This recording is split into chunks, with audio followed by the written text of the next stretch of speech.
നമസ്കാരം, എല്ലാവർക്കും നമ്മുടെ പുതിയൊരു വീഡിയോയിലേക്ക് സ്വാഗതം. വെബ്3 ബേസ് ചെയ്തുകൊണ്ടുള്ള നല്ല പ്രൊജക്റ്റുകളെ പരിചയപ്പെടുത്തുന്ന ഒരു സീരീസിൻ്റെ രണ്ടാം പാർട്ടാണ് ഈ ഒരു വീഡിയോ. ഒന്നാം പാർട്ട് കാണാത്തവരുണ്ട് എന്നുണ്ടെങ്കിൽ തീർച്ചയായിട്ടും പോയി കാണുക. ഇവിടെ ലിങ്ക് കൊടുക്കുന്നുണ്ട്. അതുപോലെ തന്നെ എന്താണ് വെബ്3 എന്നുള്ള കാര്യങ്ങൾ അറിയാത്തവരുണ്ട് എന്നുണ്ടെങ്കിൽ അതിനെ പറ്റിയിട്ടുള്ള വീഡിയോയും നമ്മൾ ചെയ്തിട്ടുണ്ട്. തീർച്ചയായിട്ടും ആ വീഡിയോ പോയി കാണുക. അപ്പോൾ ഇന്നത്തെ ഈ ഒരു വീഡിയോയിൽ നമ്മൾ വെബ്3 ബേസ് ചെയ്തുകൊണ്ടുള്ള കുറച്ച് കോയിൻസിനെ ആയിരിക്കും നമ്മൾ പരിചയപ്പെടാനായിട്ട് പോകുന്നത്. ഫണ്ടമെൻ്റലി സ്ട്രോങ് ആയിട്ടുള്ള, നമുക്ക് നല്ല രീതിയിൽ ഒരു റിട്ടേൺസ് ലോങ് ടൈമിലേക്കായാലും ഷോർട്ട് ടൈമിലേക്കായാലും നമുക്ക് നല്ല രീതിയിൽ ഒരു റിട്ടേൺസ് തരാനായിട്ട് സാധ്യതയുള്ള കുറച്ച് കോയിനുകളാണ് നമ്മൾ ഇന്നത്തെ ഒരു വീഡിയോയിൽ ഉൾപ്പെടുത്തിയിട്ടുള്ളത്. ഈ ഒരു വീഡിയോയ്ക്കും അടുത്തൊരു പാർട്ട് ഉണ്ടായിരിക്കുന്നതാണ്. അപ്പോൾ ആ വീഡിയോ കാണാനായിട്ട് തീർച്ചയായിട്ടും നമ്മുടെ ചാനൽ സബ്സ്ക്രൈബ് ചെയ്തിടുക. നമ്മൾ ക്രിപ്റ്റോ റിലേറ്റഡ് ആയിട്ടുള്ള കാര്യങ്ങളാണ് ഈ ഒരു ചാനലിൽ പറഞ്ഞു പോകുന്നത്. അധികം സമയങ്ങൾ വേണ്ട, നേരെ വീഡിയോയിൽ കിടക്കാം. Everybody on the top got the same sound. Everything I'm about to drop, make a name now. Yeah, y'all don't really know. നമ്മുടെ ഇന്നത്തെ ലിസ്റ്റിലെ ഒന്നാമത്തെ ടോക്കൺ എന്ന് പറയുന്നത് ബേസിക് അറ്റൻഷൻ ടോക്കൺ ആണ്. ബാറ്റ് എന്ന് പറയുന്ന ബേസിക് അറ്റൻഷൻ ടോക്കൺ ആണ്. ഞാൻ മുൻപൊരു വീഡിയോയിൽ ബേസിക് അറ്റൻഷൻ ടോക്കണെ പറ്റിയിട്ട് ഞാൻ കുറച്ചൊന്ന് പറഞ്ഞിട്ടുണ്ട്. ബേസിക് അറ്റൻഷൻ ടോക്കൺ എന്ന് പറയുന്നത് നമുക്ക് വേണമെങ്കിൽ ഫ്രീ ആയിട്ട് കിട്ടുന്ന ഒരു ടോക്കണാണ് ബേസിക് അറ്റൻഷൻ ടോക്കൺ എന്ന് പറയുന്നത്. ഇപ്പോൾ ഗൂഗിൾ ക്രോം, ഓപ്പറ മിനി പോലുള്ള ബ്രൗസറുകളല്ലാതെ ബ്രേവ് ബ്രൗസറാണ് നിങ്ങൾ യൂസ് ചെയ്യുന്നത് എന്നുണ്ടെങ്കിൽ നിങ്ങൾക്ക് മാസാമാസം ഈ ബാറ്റ് ടോക്കൺ ഒരു റിവാർഡായിട്ട് കിട്ടുന്നതായിരിക്കും. നിങ്ങൾ ബ്രൗസ് ചെയ്യുന്നതിനനുസരിച്ച് ഒരു റിവാർഡായിട്ട് കിട്ടുന്നതായിരിക്കും. ബ്രേവ് ബ്രൗസറിനെ പറ്റിയിട്ട് കൂടുതലായിട്ട് ഡീറ്റെയിൽഡ് ആയിട്ടുള്ള എന്തെങ്കിലും വീഡിയോ വേണമെന്നുണ്ടെങ്കിൽ തീർച്ചയായിട്ടും താഴെ കമൻറ്റ് ചെയ്യുക. ബ്രേവിനെ പറ്റിയിട്ടുള്ള ഒരു വീഡിയോ നമ്മൾ ചെയ്യുന്നതായിരിക്കും. അപ്പോൾ ബേസിക് അറ്റൻഷൻ ടോക്കൺ എന്താണെന്ന് ചോദിച്ചു കഴിഞ്ഞിട്ടുണ്ടെങ്കിൽ നമ്മുടെ ഇന്നത്തെ ഈ ഒരു കാലത്ത് അഡ്വർടൈസ്മെൻറ്റിൻ്റെ ഇമ്പോർട്ടൻസ് എത്രത്തോളം ഉണ്ട് എന്നുള്ള കാര്യങ്ങൾ നിങ്ങൾക്ക് എല്ലാവർക്കും അറിയാവുന്നതാണ്. ഇപ്പോൾ എത്ര വലിയൊരു ബ്രാൻഡായാലും അവർ കോടികളാണ് അവരുടെ കമ്പനിയുടെ പരസ്യത്തിന് വേണ്ടിയിട്ടൊക്കെ അവർ ചിലവഴിച്ചുകൊണ്ടിരിക്കുന്നത്. അപ്പോൾ അതുകൊണ്ട് തന്നെ അഡ്വർടൈസ്മെൻറ്റ് എന്ന് പറയുന്നത് വളരെയധികം ഇമ്പോർട്ടൻ്റ് ആയിട്ടുള്ളൊരു കാര്യമാണ്. ഈ ബേസിക് അറ്റൻഷൻ ടോക്കൺ എന്ന് പറയുന്നത് ഒരു ബ്ലോക്ക് ചെയിൻ ബേസ് ചെയ്തുകൊണ്ടുള്ള ഒരു ഡിജിറ്റൽ അഡ്വർടൈസിംഗ് പ്ലാറ്റ്ഫോമാണ്. ഏറ്റവും വേഗത്തിൽ സെൽ ഔട്ട് ആയിട്ടുള്ള ICOകളിൽ ഒന്നാണ് ബേസിക് അറ്റൻഷൻ ടോക്കണിൻ്റെ ICO എന്ന് പറയുന്നത്, ഇനീഷ്യൽ കോയിൻ ഓഫറിംഗ് എന്ന് പറയുന്നത്. $35 മില്യൺ വെറും 1 മിനിറ്റ് കൊണ്ടാണ് അവർക്ക് കളക്ട് ചെയ്യാനായിട്ട് സാധിച്ചിട്ടുള്ളത്. അവരുടെ ICO ടൈമിൽ, ഇനീഷ്യൽ കോയിൻ ഓഫറിംഗ് ടൈമിൽ വെറും 1 മിനിറ്റ് കൊണ്ട് $35 മില്യൺ കളക്ട് ചെയ്യാൻ സാധിക്കുക എന്ന് പറയുന്നത് വളരെ വലിയൊരു കാര്യം തന്നെയാണ്. അതിൽ നിന്ന് തന്നെ നമുക്ക് ഈ ഒരു പ്രൊജക്റ്റിൻ്റെ പൊട്ടൻഷ്യൽ മനസ്സിലാക്കാനായിട്ട് സാധിക്കും. നേരെ കോയിൻ മാർക്കറ്റ് ക്യാപ്പിലേക്ക് വരികയാണെങ്കിൽ 74 റാങ്കിൽ നിൽക്കുന്ന ഒരു കോയിനാണ് ബേസിക് അറ്റൻഷൻ ടോക്കൺ എന്ന് പറയുന്നത്. മാർക്കറ്റ് ക്യാപ്പ് അടിസ്ഥാനത്തിൽ 74 റാങ്കിലാണ് ഇപ്പോൾ നിൽക്കുന്നത്. അതിൻ്റെ കറണ്ട് പ്രൈസ് നോക്കിക്കഴിഞ്ഞിട്ടുണ്ടെങ്കിൽ 59 രൂപയാണ് അതിൻ്റെ കറണ്ട് പ്രൈസ് എന്ന് പറയുന്നത്. ഓൾ ടൈം ഹൈ പ്രൈസ് എന്ന് പറയുന്നത് 145 രൂപയാണ്. ഞാനിത് ഡോളറിലേക്ക് കൺവേർട്ട് ചെയ്യുന്നുണ്ട്.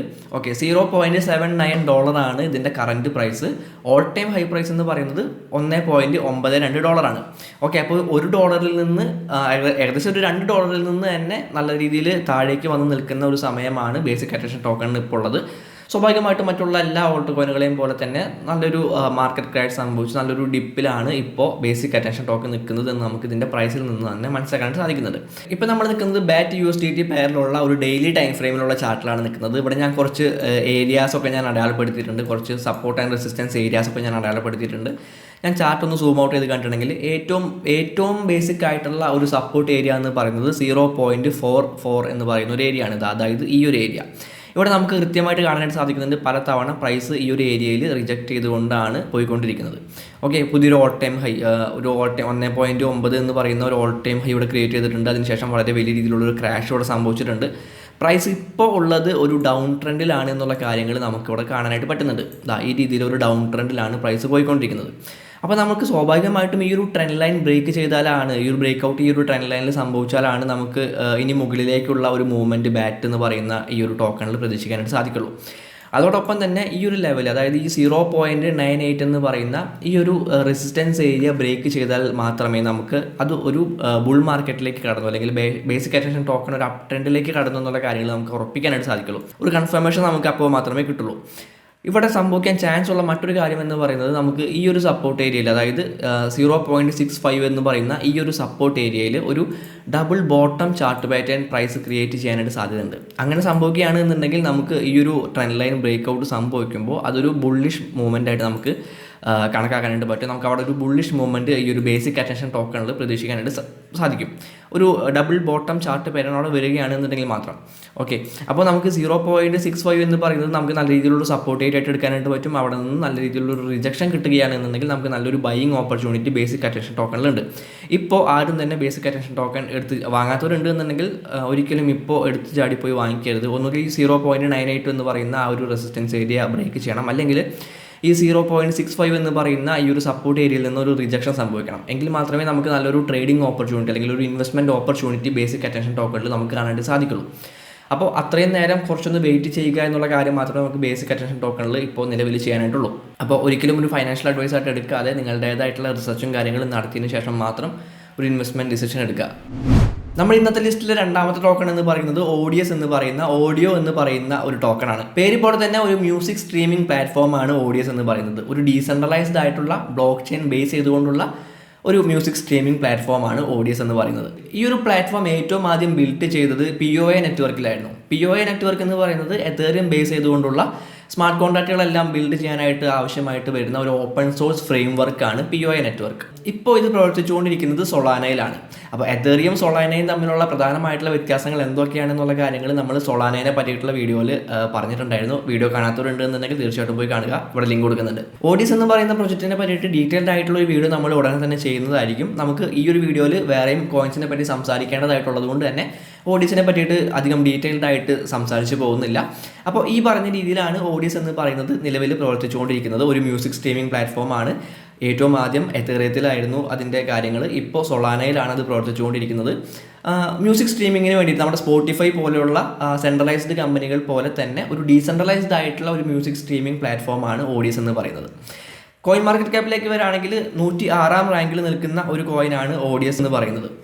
അതിൻ്റെ കറണ്ട് പ്രൈസ് നോക്കുകയാണെങ്കിൽ 0.99 ആണ് അതിൻ്റെ കറണ്ട് പ്രൈസ് വരുന്നത്. അതിൻ്റെ ഓൾ ടൈം ഹൈ പ്രൈസ് എന്ന് പറയുന്നത് $4 $4 നിന്ന് $0.9 വന്ന് നിൽക്കുന്ന ഒരു സിറ്റുവേഷനാണ് ODSലുള്ളത്. ഇപ്പോൾ നമ്മൾ നിൽക്കുന്നത് ODSൻ്റെ ഒരു ഡെയിലി ടൈം ഫ്രെയിമിലുള്ള USDT പെയറിലുള്ള ഒരു ചാർട്ടിലാണ് നമ്മൾ നിൽക്കുന്നത്. ഈ ചാർട്ട് ഒന്ന് സൂം ഔട്ട് ചെയ്ത് കണ്ടിട്ടുണ്ടെങ്കിൽ നമുക്ക് നല്ല രീതിയിലുള്ള ഒരു സപ്പോർട്ട് ഏരിയ ഇവിടെ കാണാനായിട്ട് പറ്റുന്നുണ്ട്. ഒരു 0.5 മുതൽ 0.7 വരെയുള്ള ആ ഒരു ഏരിയ നമുക്ക് വളരെ സ്ട്രോങ് ആയിട്ടുള്ള ഒരു സപ്പോർട്ട് ഏരിയ എടുക്കാനായിട്ട് പറ്റും. ഈ ഒരു ഏരിയയിൽ നിന്നാണ് ഈ 2-3 ഓൾ ടൈം ഹൈസും ഇവിടെ ക്രിയേറ്റ് ചെയ്തിട്ടുള്ളത്. ഓക്കെ, അപ്പോൾ വളരെ സ്ട്രോങ് ആയിട്ടുള്ള ഒരു സപ്പോർട്ട് ഏരിയ ആണ് നമുക്ക് മനസ്സിലാക്കാനായിട്ട് പറ്റും. ഇപ്പോൾ ODSൻ്റെ പ്രൈസ് വന്നുകൊണ്ടിരിക്കുന്നത് ആ ഒരു ഏരിയയിലേക്കാണ്. ഒരു ഡൗൺ ട്രെൻഡിലാണ് ODSൻ്റെ പ്രൈസ് ഇപ്പോൾ ഉള്ളത്. അല്ലെങ്കിൽ ODS ഇപ്പോൾ മൂവ് ചെയ്തുകൊണ്ടിരിക്കുന്നത് ഒരു ഡൗൺ ട്രെൻഡിലാണ് എന്നുള്ള കാര്യങ്ങൾ നമുക്കിവിടെ കാണാനായിട്ട് പറ്റുന്നുണ്ട്. സോ നമ്മൾ നേരത്തെ പറഞ്ഞ പോലെ തന്നെ നമുക്ക് ഈ ഒരു ട്രെൻഡ് ലൈനിൽ ഒരു ബ്രേക്ക് ഔട്ട് സംഭവിച്ചു കഴിഞ്ഞാൽ മാത്രമേ നമുക്ക് ODSൽ ഒരു ട്രേഡിംഗ് ഓപ്പർച്യൂണിറ്റി ഉള്ളൂ. അല്ലെങ്കിൽ നല്ല രീതിയിൽ നമുക്കൊരു ഇൻവെസ്റ്റ്മെൻറ്റ് ഓപ്പർച്യൂണിറ്റി എന്ന് പറയുന്നത് ഈ ഒരു ട്രെൻഡ് ലൈനിൽ ഒരു ബ്രേക്ക് ഔട്ട് സംഭവിച്ചു കഴിഞ്ഞാലായിരിക്കും. എങ്കിൽ മാത്രമേ നമുക്ക് ഈ ഒരു ഓൾ ടൈം ഹൈയിലേക്ക് പ്രൈസ് എത്തും എന്നുള്ള കാര്യം നമുക്ക് പ്രതീക്ഷിക്കാനായിട്ട് സാധിക്കുള്ളൂ. അങ്ങനെ ഈ ഒരു സപ്പോർട്ട് ഏരിയയിൽ നിന്ന് ആ ഒരു ഓൾ ടൈം ഹൈ പ്രൈസിലേക്ക് ഈ ഒരു ODSൻ്റെ പ്രൈസ് എത്തിക്കഴിഞ്ഞാൽ നമുക്ക് ഏകദേശം 339% മുകളിൽ പ്രോഫിറ്റ് നമുക്ക് ODSൽ നിന്ന് നേടിയെടുക്കാനായിട്ട് സാധിക്കും. അതായത് നമ്മളുടെ ഇൻവെസ്റ്റ്മെൻറ്റിൻ്റെ ഒരു 3 ഇരട്ടിയൊക്കെ പ്രോഫിറ്റ് നമുക്ക് ഈ ഒരു ODSൽ നിന്ന് നമുക്ക് നേടാനായിട്ട് സാധിക്കും. ഒരു ഓൾ ടൈം ഹൈ ക്രിയേറ്റ് ചെയ്ത് കഴിഞ്ഞിട്ടുണ്ടെങ്കിൽ, അതായത് ഈ ഒരു ഡൗൺ ട്രെൻഡിൽ നിന്ന് ഒരു അപ്പ് ട്രെൻഡിലേക്ക് ODS കടന്നു കഴിഞ്ഞിട്ടുണ്ടെങ്കിൽ നമുക്ക് തീർച്ചയായിട്ടും ഒരു പുതിയ ഓൾ ടൈം ഹൈ പ്രതീക്ഷിക്കാവുന്നതാണ്. ഫണ്ടമെൻ്റലി സ്ട്രോങ് ആയിട്ടുള്ള പ്രൊജക്റ്റ് തന്നെയാണ്. അതുകൊണ്ട് തന്നെ നല്ല രീതിയിലുള്ള ഒരു ഇൻവെസ്റ്റ്മെൻറ്റ് ഓപ്പർച്യൂണിറ്റി നമുക്ക് തീർച്ചയായിട്ടും ODSൽ വരും ദിവസങ്ങളിൽ നമുക്ക് പ്രതീക്ഷിക്കാവുന്നതാണ്. അപ്പോൾ ഒരിക്കലും ഒരു ഫൈനാൻഷ്യൽ അഡ്വൈസ് ആയിട്ട് എടുക്കാതെ നിങ്ങളുടേതായിട്ടുള്ള റിസർച്ചും കാര്യങ്ങളും നടത്തിയതിന് ശേഷം മാത്രം ഒരു ഇൻവെസ്റ്റ്മെൻറ്റ് ഡിസിഷൻ എടുക്കുക. നമ്മുടെ ലിസ്റ്റിലെ മൂന്നാമത്തെ കോയിൻ എന്ന് പറയുന്നത് ഫയൽ കോയിൻ എന്ന് പറയുന്ന കോയിനാണ്. ഫയൽ കോയിനെ പറ്റിയിട്ട് ഓൾറെഡി നമ്മൾ ഈ ഒരു ചാനലിൽ വീഡിയോ ചെയ്തിട്ടുണ്ട്. ഡീറ്റെയിൽഡ് ആയിട്ട് ഫയൽ കോയിൻ എന്താണ് എന്നുള്ള കാര്യങ്ങളൊക്കെ പറഞ്ഞുകൊണ്ട് ഒരു വീഡിയോ നമ്മൾ ചെയ്തിട്ടുണ്ട്. ഞാൻ അതുകൊണ്ട് തന്നെ വീണ്ടും അതിനെ പറ്റിയിട്ടുള്ള കാര്യങ്ങൾ റിപ്പീറ്റ് ചെയ്യുന്നില്ല. ആ ഒരു വീഡിയോ കാണാത്തവരുണ്ടെന്നുണ്ടെങ്കിൽ തീർച്ചയായിട്ടും പോയി കാണുക. ലിങ്ക് ഇവിടെ കൊടുക്കുന്നുണ്ട്. കോയിൻ മാർക്കറ്റ് ക്യാപ്പിലേക്ക് വരാണെങ്കിൽ 43ാം റാങ്കിൽ നിൽക്കുന്ന ഒരു കോയിനാണ് ഫയൽ കോയിൻ എന്ന് പറയുന്നത്. കറണ്ട് പ്രൈസ് $20 മാത്രമാണ്. ഓൾ ടൈം ഹൈ പ്രൈസ് നോക്കുകയാണെങ്കിൽ $237 ആണ് ഫയൽ കോയിൻ്റെ ഓൾ ടൈം ഹൈ പ്രൈസ് എന്ന് പറയുന്നത്. ഓൾ ടൈം ഹൈ പ്രൈസിൽ നിന്നും എത്രത്തോളം താഴേക്ക് വന്ന് ഇപ്പോൾ ഈ ഒരു 20 എന്ന് പറയുന്ന ഒരു പ്രൈസിലാണ് ഫയൽ കോയിൻ നിൽക്കുന്നത് എന്നുള്ള കാര്യങ്ങൾ നമുക്ക് ഇതിൽ നിന്ന് മനസ്സിലാക്കാൻ സാധിക്കുന്നുണ്ട്. ഇപ്പോൾ നമ്മൾ നിൽക്കുന്നത് ഫയൽ കോയിൻ്റെ ഒരു ഡെയിലി ടൈം ഫ്രെയിമിലുള്ള USDT പെയറിലുള്ള ഒരു ചാർട്ടിലാണ് നമ്മൾ നിൽക്കുന്നത്. ഇവിടെ നോക്കിക്കഴിഞ്ഞാൽ കാണാനായിട്ട് പറ്റും ഈ ഒരു ഓൾ ടൈം ഹൈ പ്രൈസിൽ നിന്ന് എന്തോരം താഴേക്ക് വന്നിട്ടാണ് ഇപ്പോൾ ഏറ്റവും ബേസിക് ആയിട്ടുള്ള ഒരു സപ്പോർട്ട് ഏരിയ ആണ് ഈ ഒരു ഇപ്പോൾ പ്രൈസ് നിൽക്കുന്ന ഈ ഒരു ഏരിയ എന്ന് പറയുന്നത്. അതായത് ഒരു $15 മുതൽ $21 വരെയുള്ള ആ ഒരു ഏരിയ എന്ന് പറയുന്നത് വളരെ ബേസിക് ആയിട്ടുള്ള ഒരു സപ്പോർട്ട് ഏരിയ ആണ്. ഈ ഒരു ഏരിയയിൽ നിന്നാണ് പിന്നീട് ഒരു ഓൾ ടൈം ഹൈ ഒക്കെ പ്രൈസ് ക്രിയേറ്റ് ചെയ്തിട്ടുള്ളത്. സോ നമുക്ക് ഇവിടെയും പ്രതീക്ഷിക്കാവുന്നത് ഈ ഒരു ട്രെൻഡ് ലൈനിൽ നിന്നൊരു ബ്രേക്ക് ഔട്ടാണ്. ഈ ഒരു ട്രെൻഡ് ലൈൻ ബ്രേക്ക് ഔട്ടായി നല്ല രീതിയിൽ നല്ലൊരു ബൈയിങ് പ്രഷറോട് കൂടി തന്നെ ഈ ഒരു ട്രെൻഡ് ലൈൻ ബ്രേക്ക് ഔട്ട് സംഭവിക്കുകയാണ് എന്നുണ്ടെങ്കിൽ മാത്രമേ നമുക്ക് ഇവിടെ നല്ലൊരു ഓപ്പർച്യൂണിറ്റി ഉള്ളൂ. നമ്മുടെ ഫസ്റ്റ് ടാർഗറ്റ് എന്ന് പറയുന്നത് $117 എന്ന് പറയുന്ന ഈ ഒരു ഏരിയ ആയിരിക്കും നമ്മുടെ ഫസ്റ്റ് ടാർഗറ്റ് എന്ന് പറയുന്നത്. അപ്പോൾ ഇവിടെ നിന്ന് ഈ ഒരു 117 ഒരു മൂവ് സംഭവിച്ചു കഴിഞ്ഞാൽ തന്നെ നമുക്ക് ഏകദേശം $414 പ്രോഫിറ്റ് നമുക്ക് കിട്ടിക്കഴിഞ്ഞു. ഫസ്റ്റ് ടാർഗറ്റിൽ നിന്ന് തന്നെ $414 പ്രോഫിറ്റ് നമുക്ക് കിട്ടിക്കഴിഞ്ഞു. ഇനി ഇതൊരു ഓൾ ടൈം ഹൈ പ്രൈസിലേക്കാണ് എത്തുന്നത് എന്നുണ്ടെങ്കിൽ നമുക്ക് ഏകദേശം ഒരു 899% ഒക്കെ പ്രോഫിറ്റ്, അല്ലെങ്കിൽ 900 അല്ലെങ്കിൽ ഒരു 1000% ഒക്കെ പ്രോഫിറ്റ് നമുക്ക് കിട്ടാൻ ചാൻസ് ഉള്ള ഒരു കോയിനാണ് ഫയൽ കോയിൻ എന്ന് പറയുന്നത്. തീർച്ചയായിട്ടും ലോങ് ടൈമിലേക്ക് മാത്രമേ നിങ്ങൾ ഫയൽ കോയിൻ നോക്കാനായിട്ട് പാടുള്ളൂ. ഷോർട്ട് ടൈമിലേക്ക് യാതൊരു കാരണവശാലും ഫയൽ കോയിൻ നോക്കരുത്. കാരണം ഷോർട്ട് ടൈമിലേക്ക് നിങ്ങൾക്ക് കാര്യമായിട്ടുള്ള പ്രോഫിറ്റ് ഒന്നും ഫയൽ കോയിനിൽ നിന്ന് കിട്ടുമെന്ന് തോന്നുന്നില്ല. സോ ലോങ് ടൈമിലേക്ക് മാത്രം ഫയൽ കോയിൻ നോക്കുക. നല്ല രീതിയിൽ നിങ്ങളുടേതായിട്ടുള്ള റിസർച്ചും കാര്യങ്ങളും നടത്തിയതിന് ശേഷം മാത്രം, നല്ല രീതിയിലുള്ള ബ്രേക്ക് ഔട്ടും അതുപോലെ തന്നെ നല്ല രീതിയിലുള്ള ബൈയിങ് പ്രഷറൊക്കെ അവിടെ വരുന്നുണ്ടെന്ന് ഉറപ്പുവരുത്തിയതിന് ശേഷം മാത്രം നല്ലൊരു ഇൻവെസ്റ്റ്മെൻറ്റ് ഡിസിഷൻ എടുക്കുക. നമ്മുടെ ഇന്നത്തെ ലിസ്റ്റിലെ 4ാമത്തെ കോയിൻ എന്ന് പറയുന്നത് ഡീപ്പർ നെറ്റ്വർക്ക് എന്ന് പറയുന്ന ഒരു കോയിനാണ്. DPR എന്നാണ് അതിൻ്റെ ടിക്കർ സിമ്പൽ വരുന്നത്. എന്താണ് ഡീപ്പർ നെറ്റ്വർക്ക് എന്ന് ചോദിച്ചു കഴിഞ്ഞിട്ടുണ്ടെങ്കിൽ, ബ്ലോക്ക് ചെയിൻ ടെക്നോളജി യൂസ് ചെയ്തുകൊണ്ട് വളരെയധികം സെക്യൂർ ആയിട്ടുള്ള ഒരു ഗ്ലോബൽ P2P സിസ്റ്റമാണ് ഡീപ്പർ നെറ്റ്വർക്ക് എന്ന് പറയുന്നത്. ഏകദേശം 30,000 മുകളിൽ ആക്റ്റീവ് നോഡുകളാണ് ഡീപ്പർ നെറ്റ്വർക്കിനുള്ളത്. ഡീപ്പർ കണക്ട് എന്നാണ് ഈ നോഡുകൾ അറിയപ്പെടുന്നത്. ഒരു നെക്സ്റ്റ് ജനറേഷൻ വെബ് എന്നാണ് ഡീപ്പർ നെറ്റ്വർക്ക് ഇപ്പോൾ അറിയപ്പെടുന്നത്. ഡീപ്പർ നെറ്റ്വർക്ക് ഒരു ഡീസെൻട്രലൈസ്ഡ് ആയിട്ടുള്ള ഒരു കമ്മ്യൂണിക്കേഷൻ നെറ്റ്വർക്ക് ആയതുകൊണ്ട് തന്നെ Web 3ലേക്കുള്ള ഒരു ഗേറ്റ് വേ ആയിട്ടും ഇത് അറിയപ്പെടുന്നുണ്ട്. ഫണ്ടമെൻ്റലി സ്ട്രോങ് ആയിട്ടുള്ള വളരെ വലിയ രീതിയിലുള്ള ഒരു ഗ്രോത്ത് നമുക്ക് വരും ദിവസങ്ങളിൽ പ്രതീക്ഷിക്കാവുന്ന ഒരു പ്രൊജക്റ്റ് തന്നെയാണ് ഡീപ്പർ നെറ്റ്വർക്ക് എന്ന് പറയുന്നത്. അധികം എക്സ്ചേഞ്ചുകളിലൊന്നും ഈ ഒരു ഡീപ്പർ നെറ്റ്വർക്ക് ലിസ്റ്റ് ചെയ്യപ്പെട്ടിട്ടില്ല. KuCoinലും Gate.ioയിലും PancakeSwap പോലുള്ള കുറച്ച് എക്സ്ചേഞ്ചുകളിൽ മാത്രമേ ഡീപ്പർ നെറ്റ്വർക്ക് ഇപ്പോൾ ലിസ്റ്റ് ചെയ്തിട്ടുള്ളൂ. വരും ദിവസങ്ങളിൽ കൂടുതൽ എക്സ്ചേഞ്ചുകൾ ഈ ഒരു ഡീപ്പർ നെറ്റ്വർക്ക് ലിസ്റ്റ് ചെയ്യുമെന്ന് നമുക്ക് പ്രതീക്ഷിക്കാം. അപ്പോൾ തീർച്ചയായിട്ടും ഇതിൻ്റെ പ്രൈസിൽ വളരെ വലിയ രീതിയിലുള്ള ഒരു ഗ്രോത്ത് നമുക്ക് കാണാവുന്നതാണ്.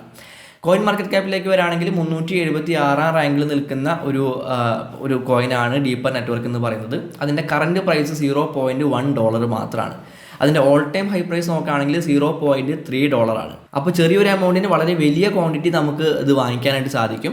ഇപ്പോൾ നമ്മൾ നിൽക്കുന്നത് ഡീപ്പർ നെറ്റ്വർക്കിൻ്റെ ഒരു ഡെയിലി ടൈം ഫ്രെയിമിലുള്ള USDT പെയറിലുള്ള ഒരു ചാർട്ടിലാണ് നമ്മൾ നിൽക്കുന്നത്. ഇവിടെ നമുക്കൊരു വെഡ്ജ് പാറ്റേൺ കാണാനായിട്ട് പറ്റുന്നുണ്ട്. ഈ രീതിയിലാണ് പ്രൈസിൻ്റെ മൂവ്മെൻറ്റ്. ഈ 2 ട്രെൻഡ് ലൈൻസിൽ സപ്പോർട്ട് ആൻഡ് റെസിസ്റ്റൻസ് എടുത്തുകൊണ്ടാണ് പ്രൈസ് മൂവ് ചെയ്തുകൊണ്ടിരിക്കുന്നത്. നമുക്ക് ഇവിടെ പ്രതീക്ഷിക്കാവുന്ന ഒരു കാര്യമെന്ന് പറയുന്നത് ഈ ഒരു വെഡ്ജ് പാറ്റേണിൻ്റെ എൻഡിലേക്ക് എത്തും തോറും പ്രൈസ് വളരെ വലിയ രീതിയിൽ കൺജസ്റ്റഡ് ആവുന്ന നമുക്കിവിടെ കാണാനായിട്ട് സാധിക്കുന്നുണ്ട്. സോ നമുക്ക് ഇവിടെ നിന്ന് പ്രതീക്ഷിക്കാവുന്ന ഒരു കാര്യം എന്ന് പറയുന്നത്, ഇവിടെ നിന്നൊരു ബ്രേക്ക് ഔട്ട് സംഭവിക്കുകയാണെന്നുണ്ടെങ്കിൽ നമുക്ക് വളരെ നല്ലൊരു ബൈയിങ് ഓപ്പർച്യൂണിറ്റിയാണ് ആ സമയത്ത് ഡീപ്പർ നെറ്റ്വർക്കിൽ ഉണ്ടായിരിക്കുക. കാരണം ഇത് നല്ലൊരു സപ്പോർട്ട് ഏരിയ ആയിട്ട് ഈ ഒരു ഏരിയ മാറിക്കഴിഞ്ഞിട്ടുണ്ട്. നല്ല രീതിയിലുള്ള സപ്പോർട്ട് ഏരിയ ആയിട്ട് ഇത് മാറിക്കഴിഞ്ഞിട്ടുണ്ട്. എത്ര ശ്രമിച്ചിട്ടും ഈ ഒരു ഏരിയയ്ക്ക് താഴേക്ക് പ്രൈസിനെ കൊണ്ടുപോകാനായിട്ട് സെല്ലേഴ്സിന് സാധിക്കുന്നില്ല. സോ ഇവിടെ നിന്ന് നമുക്ക് നല്ല രീതിയിലുള്ളൊരു ബ്രേക്ക് ഔട്ട് ഈ ഒരു ട്രെൻഡ് ലൈനിൽ കിട്ടുകയാണെന്നുണ്ടെങ്കിൽ അതായിരിക്കും നമ്മുടെ ഏറ്റവും ബെസ്റ്റ് ബൈയിങ് ഓപ്പർച്യൂണിറ്റി എന്ന് പറയുന്നത്. ഓക്കെ, ഒരു ഓൾ ടൈം ഹൈ, ഇപ്പോഴുള്ള ഈ ഒരു ഓൾ ടൈം ഹൈനെ ബ്രേക്ക് ചെയ്തുകൊണ്ടുള്ള ഒരു മൂവ്മെൻറ്റ് നമുക്ക് തീർച്ചയായിട്ടും ഡീപ്പർ നെറ്റ്വർക്കിൽ പ്രതീക്ഷിക്കാവുന്നതാണ്. ഈ ഒരു ഓൾ ടൈം ഹൈ എത്തിക്കഴിഞ്ഞാൽ തന്നെ നമുക്ക് ഏകദേശം ഒരു 77-78% പ്രോഫിറ്റ് നമുക്ക് നമ്മുടെ ഇൻവെസ്റ്റ്മെൻറ്റിൽ കിട്ടിക്കഴിഞ്ഞു. ഈ ഒരു ഓൾ ടൈം ഹൈ ബ്രേക്ക് ചെയ്ത് കഴിഞ്ഞിട്ടുണ്ടെങ്കിൽ തീർച്ചയായിട്ടും നമ്മൾ എത്രയാണോ ഇൻവെസ്റ്റ് ചെയ്തിട്ടുള്ളത് അതിൻ്റെ ഒരു ഇരട്ടി തന്നെ നമുക്ക് പ്രോഫിറ്റ് ആയിട്ട് കിട്ടാനായിട്ട് സാധ്യതയുള്ള ഒരു കോയിനാണ് ഡീപ്പർ നെറ്റ്വർക്ക് എന്ന് പറയുന്നത്. ഞാൻ എപ്പോഴും പറയാറുള്ള പോലെ തന്നെ ഇതൊരു ഫൈനാൻഷ്യൽ അഡ്വൈസ് ആയിട്ട് എടുക്കാതെ നിങ്ങൾ നിങ്ങളുടേതായിട്ടുള്ള റിസർച്ചും കാര്യങ്ങളൊക്കെ നടത്തുമ്പോൾ അതിന് ഹെൽപ്ഫുൾ ആവുന്ന എന്തെങ്കിലും കാര്യങ്ങൾ ഈ ഒരു വീഡിയോയിൽ നിന്ന് കിട്ടുന്നുണ്ടെങ്കിൽ അത് മാത്രം എടുക്കുക. എല്ലാവർക്കും ഈ ഒരു വീഡിയോ ഉപകാരപ്പെടുമെന്ന് വിശ്വസിക്കുകയാണ്. അങ്ങനെ ഉപകാരപ്പെടുന്നുണ്ടെന്നുണ്ടെങ്കിൽ തീർച്ചയായിട്ടും നമ്മുടെ വീഡിയോ ഒന്ന് ലൈക്ക് ചെയ്യുക. നമ്മുടെ യൂട്യൂബ് അൽഗോരിതത്തിന് കൂടുതൽ ആളുകളിലേക്ക് നമ്മുടെ വീഡിയോ എത്തിച്ചു കൊടുക്കാനായിട്ട് തീർച്ചയായിട്ടും നിങ്ങളുടെ ലൈക്കുകൾ സഹായിക്കുന്നതായിരിക്കും. അടുത്തൊരു വീഡിയോ കാണാം.